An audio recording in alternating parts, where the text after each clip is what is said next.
Okay, first off, it's like midnight. My kids are in bed, okay, and I usually keep a space heater in here. It's 28 degrees outside, which in Houston is balls cold, right? And my kids have the space heater in the room, so they're not cold at night. So that's how you get this. So we're gonna have to deal with that, okay? Let's move on. Let's talk about some Rhythm of War. So, hey, what's up, bookworms and bondsmiths? We're here today to talk about part 3 of this massive, massive book. I finished it just a little bit ago, stopped, did not start part 4 because I want these ideas to not be influenced by what comes next. So, guys, this is going to be part 3 of the spoiler talk. Obviously, spoilers for chapters 44 through 72, Interludes 7, 8, and 9. Now, if you missed parts 1 and 2, I've done those. You can look those up where we talk about everything that happened in there. The non-spoiler review is going to be coming afterwards. So if you're waiting for that, you're going to be waiting at least until I finish the book, right? And as you can see, I'm not exactly rushing it. Now, I'm just going by some of my favorite characters, favorite moments kind of thing here. This isn't a Cliff Notes. This isn't a recap or anything like that. Just some things I want to talk about. But I want to say up front, guys, I might make some people unhappy with this because I don't think it's been a secret if you follow me on social media or you're on the Discord. Part 3 was not very much fun for me. I did not enjoy it very much.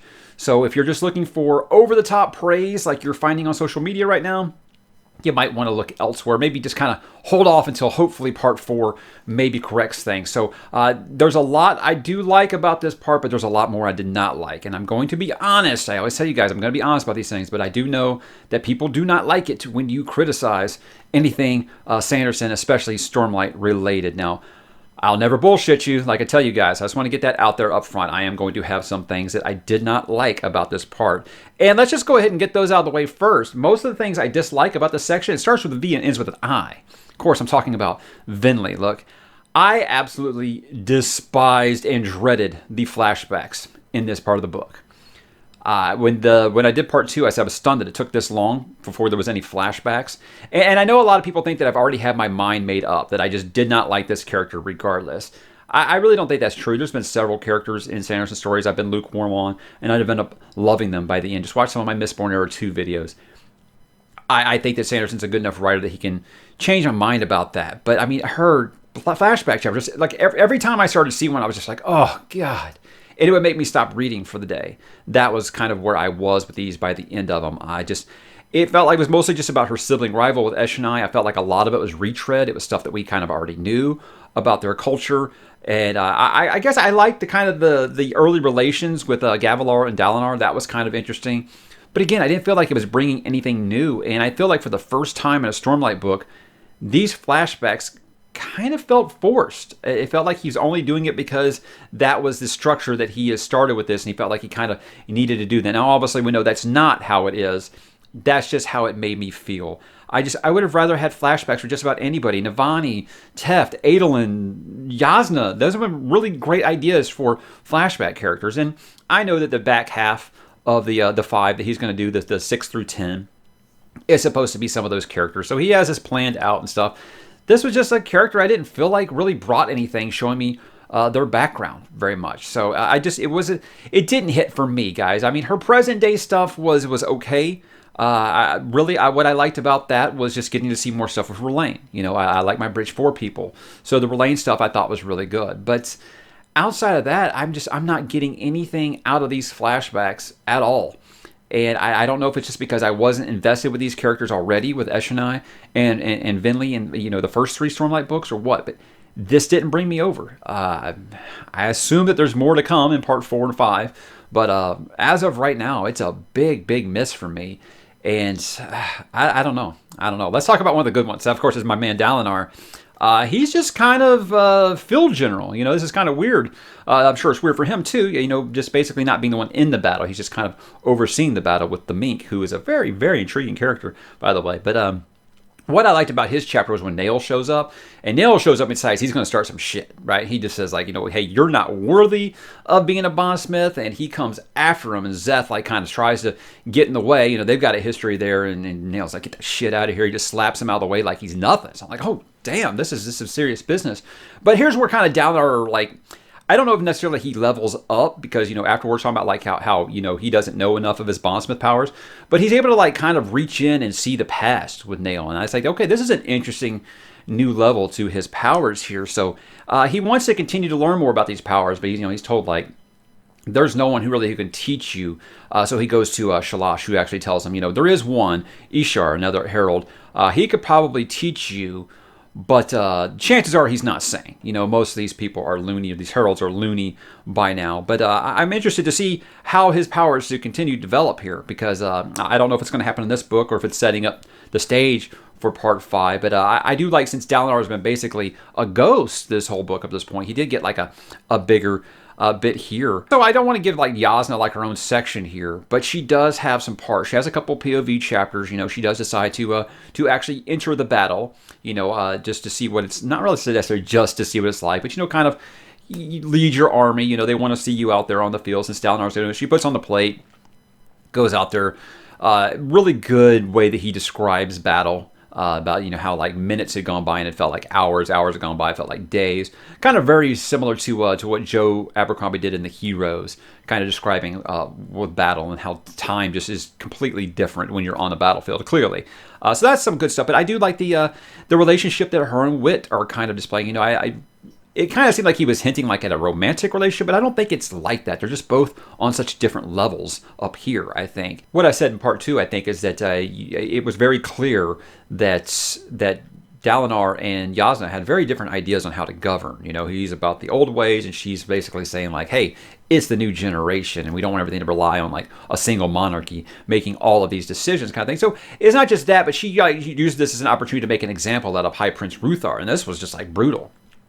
Basically cons him into a duel, kills him, then heals him just to be like, hey, look, see, now I can strip you of all your lands, kind of thing. So it's kind of a cold rule that she's using, but hey, sometimes you got to go crazy to make the new ways be easier for the old generation to accept, but yeah, so then she's able to just unmake that law of dueling for things. So very, very slick stuff, especially when Renarin and Wit were involved. But what I talked about with her relationship with Wit is after that battle, that Wit actually talks to her about the Ghostbloods and Thydakar and how he knows Thydakar's true identity. And so I'm like on pins and needles here. I have my ideas, just like everyone I think does.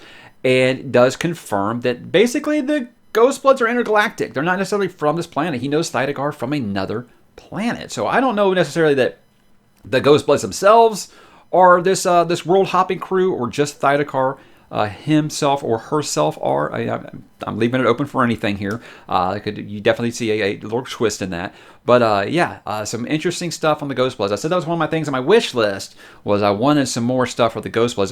I wanted a reason to care about the Ghostbloods. And while Mraize isn't exactly doing it, this does. This is stuff that I'd like to know a little bit more about. But back to Dalinar, he does confront Taravangian and basically just wants to know, why? Why did you try to have me killed? And Taravangian tells him, look, I thought it was a given. You were going to end up being Odium's champion, and I couldn't let that happen. But he basically stresses, look, Dalinar, there's no way we can win this. There's no way that we can win this one. So I just wanted to protect my people. I wanted to save as many people as I could. And, Dalinar doesn't agree with this. There's always hope. Basically, he just says, like, I'm not going to execute you because I want you to live long enough, basically, to be proven wrong.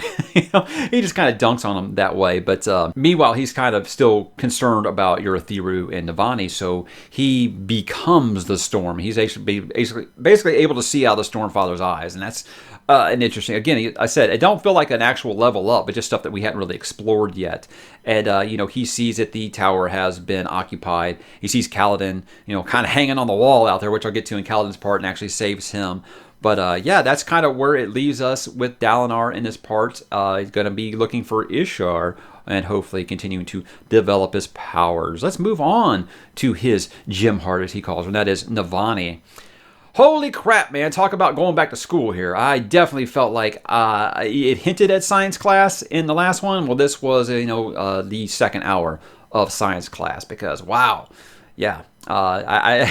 Someone used the GIF, whatever you want to call it, at me of William Dafoe from the original Sam Raimi Spider-Man movie of I'm something of a scientist myself. Because I felt like some people needed to explain some of this stuff because look, if you want someone to break this stuff down for you, I'm not the guy to do it. I think I get it, but again, not enough that I'm going to be able to put it in layman's terms for you. Read the book. That's all I'll say. But if the relationship that develops with her and Raboniel, I think, is kind of the strength of her chapters in this one. Wasn't wild about the science stuff. I know it's necessary. Don't get me wrong.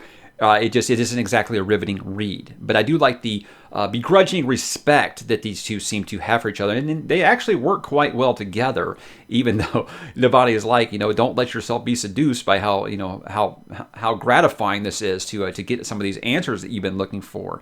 But yeah, while the science isn't exactly a thrilling read, I feel like her making the lift gauntlet, I think, is that what they kind of actually call it, the lift gauntlet?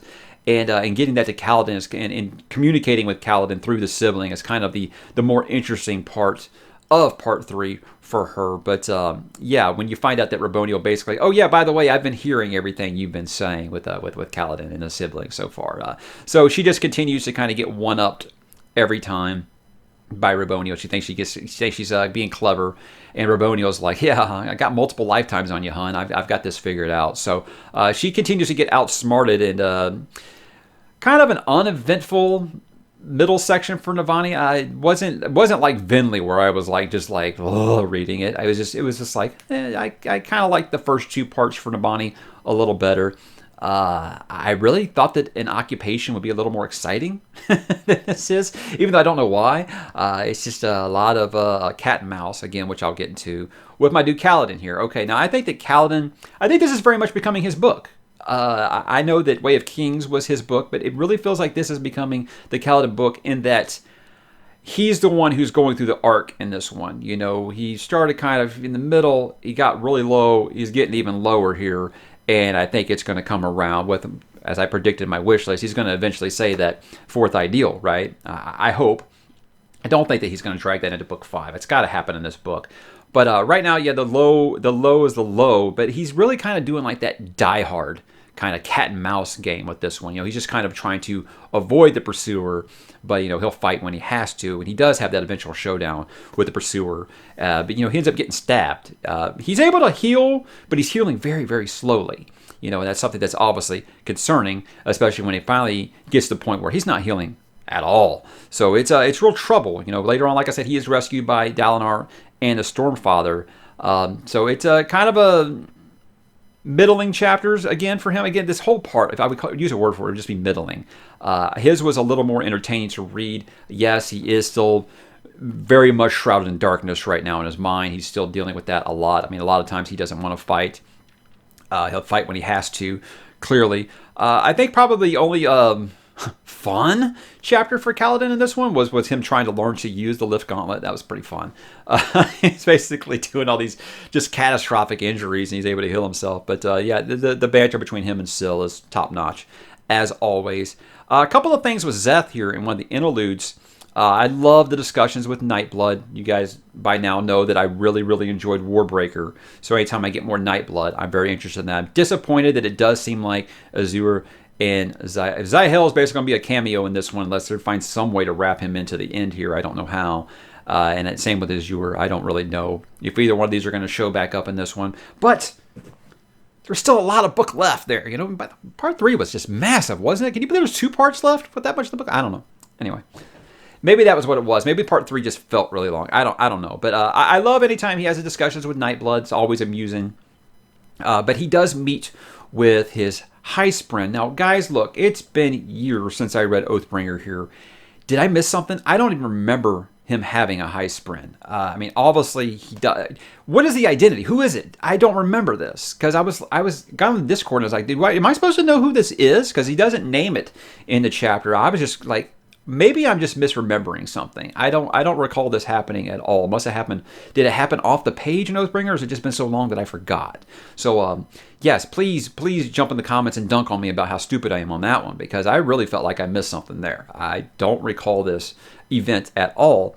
But he does overhear Taravangian basically making some requests, and one of them, he deduces he's asking for an Oath Stone, and that sets him off quite a bit. So he decides to go and visit Taravangian. and basically says, look, oaths don't be damned, I will not serve you again. But Taravangian really reveals that he was just trying to get Szeth there so he can plead with him. He tells him, look, Odium is scared shitless of Nightblood, so please give the sword to Dalinar because I really think that it can hurt him. But Szeth's not having any of it, thinks he's being manipulated, walks away. Taravangian is very much a broken man at this point, and he just kind of, resolves to tears at this point. And guys, that's about the most that I have for part 3 here. If you were looking for me to get really, really into brass tacks, I'm sorry. The Vinley stuff just really, really dragged on me. And look, I'm going to be honest here. This is probably my least favorite part of a Stormlight book up to this point. I know a lot of people say part 4 of Oathbringer, they found it to be a more difficult read. Look, I'd read part 4 of Oathbringer twice again before I would read part 3 again. And I'm hoping that this is like Oathbringer, where before I revisited it with Oathbringer, I said part 4 was just painful. And I kind of felt the same way I did about this. But over time, and after I finished the book, I found very many things I really liked about it. What I liked about that in Oathbringer was, yes, I found the Shadesmar stuff quite a drag, much like the flashbacks in this. But I was so invested in the Adolin and Shallan characters that I really liked what was happening in that section with the character development. With this, it's just not working for me because I'm not invested in those characters, and Sanderson hasn't been able to invest me in those characters yet, which is rare because the man usually is a master at that. So again, if you guys are enjoying that part, I'm sure you're enjoying this section a lot more than me. This is just me. I'm not really digging the singer culture. I'm not really digging anything between Vinley and Eshonai and all of the... It's just not for me. I'm not really digging it. I felt like this book, for lack of a better term, this section, it was tough for me to get into a rhythm. See what I did there? Most Stormlight books, I'm able to sit down, knock out about 100 pages at a time. I don't think I read more than like 50 pages at a time in this because every single time a Vinley flashback chapter came up, I was like, oh, later. And I would just close the book for the day. So, again, this isn't going to be universally loved. I know that. I know that there are other people who feel this way and they're afraid to speak out because, look, not all of them, but there are some zealots out there who get very, very angry when you say anything even remotely critical of a Stormlight book. And look, I know it'll have a point. I know it will. So it's something that I think over time we'll probably feel differently about. But right now, it just felt kind of bloated. And I feel like this is the first time I can say that a section in the Stormlight book really just felt like bloat, like you're just trying to get the word count up, like a hey, the last book was this long, so I got to make sure this next book is at least as long as the last one. That's really what it kind of felt there. I don't know.